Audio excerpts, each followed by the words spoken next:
الحمد لله والصلاة والسلام على أشرف المرسلين سيدنا ومولانا محمد وعلى آله وصحبه وسلم. magacaygu waa suldaan cabdi sheekh maxamed nirgoole, salaadiinta sare oo sade baan ka mid ahay. hor iyo dibna waxaa meeshaa ka socdana kor waayeel waa wada indhaha la yidhi, waa wax la wada soomaali maanta ay ka dheragsan tahay. gaar ahaan waxaan aad iyo aad ugu faraxsannahay soona dhowaynaynaa ciidamada daraawiishta gobolka Gado joogay Jubbaland. magacaas waagii hore uu ku dhawaaqay, magacaas Jubbaland la yidhaahdo oo dadka hor iyo gadaalba dadka lagu kharibay. aad iyo aad baanu u soo dhowaynaynaa ciidamadaas sharafta badan, qadiyadda badan, soomaalinimada badan, aad baan u soo dhowaynaynaa. shacabka daawo ama Gadona waxaan leenahay sida aad u soo dhowayseen ciidamadiina xalaasha ah oo Soomaaliyeed, aad baanu idinku tahniyeynaa, idinkula boodadinaynaa. intaa markaan ka gudbo, waxaan leeyahay shacabka Gado inay nabadgelyadooda sugtaan, ilaashadaan, xagsadaan, waxa ka hadlaynhayoona ay ka ilaashadaan, iyo dadka mabda'a guracan wata. gobolkaa Gado gobol aad iyo aad u nasiib daran buu noqday, ilaa itixaad, ilaa shabaab, ilaa nimanka la yidhaahdo nimanka magaca u sheegtay oo Jubbaland ayaan daro badan baa ku dhacday. waxyaabaha laga qaracmo waxaa ka mid a 2004 baa buurdhuba ugu dambeysay isbitaalkooda. isbitaalkaas dad gala, shimbiraha kaciya iyo halaqyo, bini aadan baa ku noola lama dhihi karo. dadka sidaasoo mas-uuliyadda dadka u sheeganaya iyo dadka joogay waa arki waayeen waxaas. indhahoodu waa arkahayaan, laakiin qalbigooda yaan u duloolin. markii laga hadlahayo saddexdaa gobol oo daawo, jeelogaadeen baan dhihi karaa meeshaas, jeelgadood baa la dhihi karaaye lama dhihi karo ummad baa ku noolay iyo maamul baa ka jiray, lama dhihi karo. rafaad badan iyo dhib badan baa meeshaa ka dhacay. dowladda gaar ahaan waxaan dowladda gaar ahaan ugu dirayaa wixii ay ka qabatay galguduud iyo gobollada dhexe iyo magaalada madaxa dhuusamareebeed awoodda isugu geysay. meesha la yidhaahdo koonfur galbeed waxay ka qabatay meesha la yidhaahdo hirshabeelle.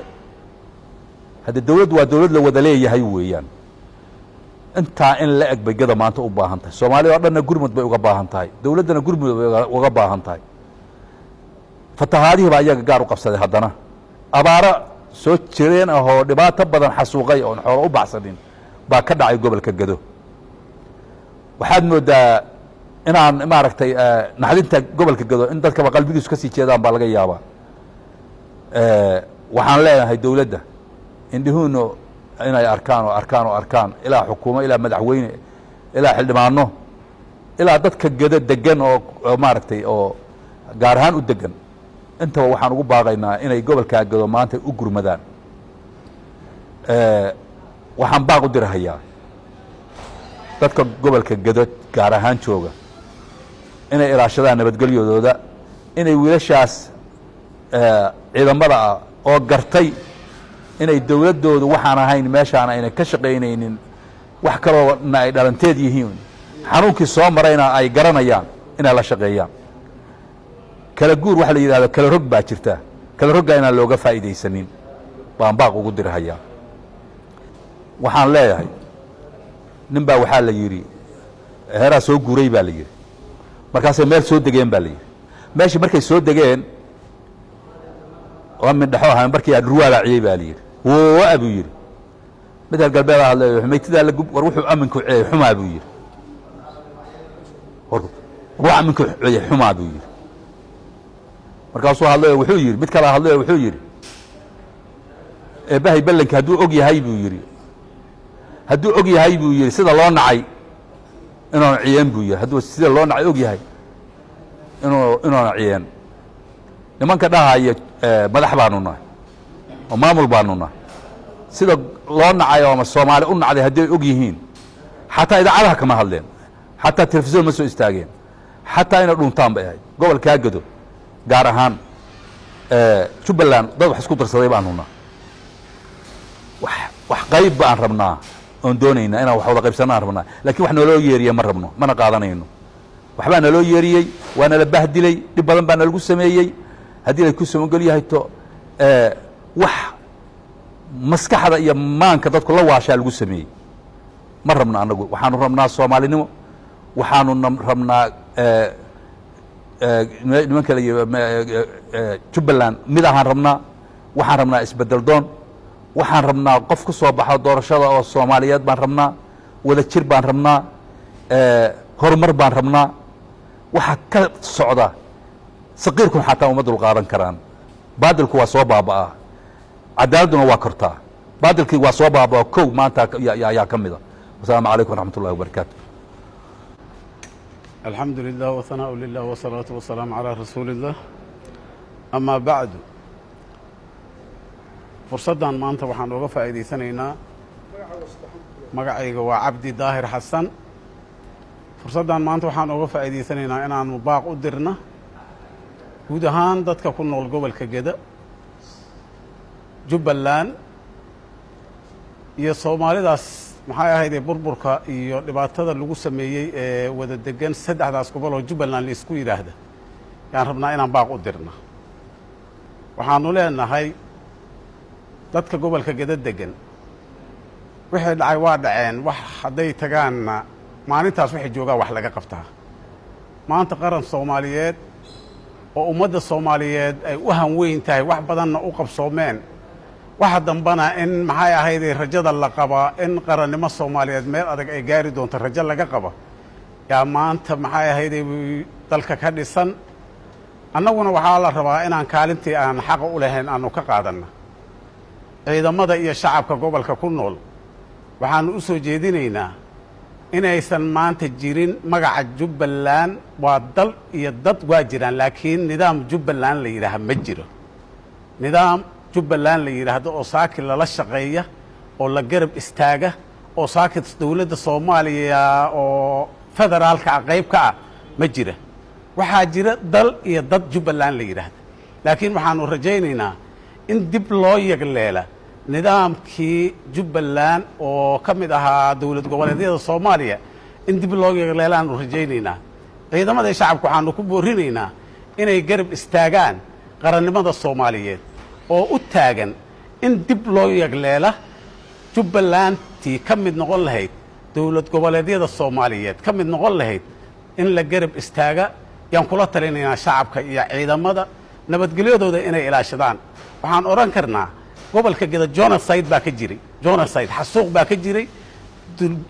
dumin qarannimo ka jirtay dulli ummadeed baa ka jiray kama jirin wax la yiraahdo maxay ahayd mustaqbal la rajayn karo soo ifaya kama jirin haddana waxa weeyaan haddii ay dawlad ku sheegeedi maanta aysan Soomaalina aqoonsaneen ayagina ay dhaceen in dib loogu istaaga isbedel doonka in hadda maanta socda laga wada qayb qaata oo shacab iyo ciidanba loo istaaga ciidankana uu ku biiro qaranka Soomaaliyeed shacabkana uu taageera qarannimada Soomaaliyeed taas ayaa lagu gaari karaa Jubbaland la wada leeyahay in la dhista midaas markii aan ka baxa waxaan u soo noqonayaa dawladda federaalka Soomaaliya waxaanu ka codsanaynaa inay taageerta Jubbaland intii la geliyay gobolada maanta dawlad goboleedyada systemka la shaqeynaya ay ka dhisan yihiin intii la geliyay oo juhdi iyo maal iyo dib u heshiisiin ah in la geliyo Jubbaland oo dib loo soo dhiso la heshiisiya waxay ahayd dawladda ay gacanta ku qabata hormuud ay ka noqota system la wada leeyahay ummadana wax tari kara qaranka Soomaaliyeedna qayb ka in la dhisa ayaanu dawladda Soomaaliya ka codsanaynaa anagu codsi baanu diraynaa dadkana baaq baanu u diraynaa baaqi dadkana inay qaataan baaqayaga codsigana dawladda ay naga aqbasho sida ugu dhaqsaha badan maalin walba tooxraagay waxa la yiraahdo tooxraagay neefkiisa waa tagay haddii maalin walba arinta ay jiitanta ummadina maalinba maalinta ka dambaysa quus bay sii istaagaysaa dhibaatadana waa ku sii siyaadaysaa waxaan codsanaynaa ciidamada in loo dira si degdeg ah in qaranka loogu soo wareejiyo oo dadkii ku shaqada lahaa oo saraakiisha ahaa oo ku soo biirin lahaa systemka soo gelin lahaa in loo diraan ka codsanaynaa dawladda shacabkana in loo taga oo doorasho maxaa dib u heshiisiin iyo doorashooyin loo abaabulo intaasaanu dawladda ka codsanaynaa wasalaamu calaykum waraxmatullah magacayga waa maxamed maxamuud aadan indhageelaan ku magac dheerahay wasiir hore iyo xildhibaan intaba waa soo noqday magacayga waxaan u maleeyaa macruuf weeye wixii la dhihi lahaa saaxiibaday baa yidhi markuu horeysan bali waxaan u dirayaa ciidamadaasu wadaniyiinta ah oo danta dalkooda iyo diintooda gartay marka labaadna waxaan leeyahay ammaanka waa inaad ilaalisaan iyo sharafta iyo karaamada ummadda soomaalida ay leedahay qaranka idinma mooga tallaabo kastood qaadaysaan waa lidinla socdaa taas waa middaas midda labaad aniga dhanka kale waxaan u leexanayaa dhanka kismaayo jubbaland beec ma aha shaksi ama laba ama saddex ma iibsan karto jubbaland waxaa meesha ka socday qaabka loo shaqeeyo nin walba waa ogsoon yahay waa sababta markaa broseska oo dhan loo diiday oo u shaqayn waaye axmed maxamed islaam waxaan leeyahay warniyow haddaad nin garasho leh tood wax fahmayo dadka beec maaha kuwa aad meesha ku haysata cidna mas-uulka ma aha ummaddu waa israacad doorasho deg deg waa inaad qabataa waad ogolaataa haddaad diidan waa la qaban lagaa baryi maayo waayo xaqi baa lagu taagan xaqi baad diidan tahay anigu warkayga waxaan ku soo koobaya inaan dheereeyo ma doonahaye axmedow raac broseska sharciga ah ogolow sharciga in la raaco ogolow waxaan soomaaliya isugu imaan karto ma aha meesha inaad adiga afar ruux inta isku geysatay odayaal aan dhaqan ahayn meesha geysato iyo hees aad tiraa hadhow inaad ku soo baxdo cid kaa yeelays ma jirto adna waad ogsoon tahay haddana waaba kala daadato waad arkaysaa isdaba qabo anigu tale intaasaan ku siinaya asalaamu calaykum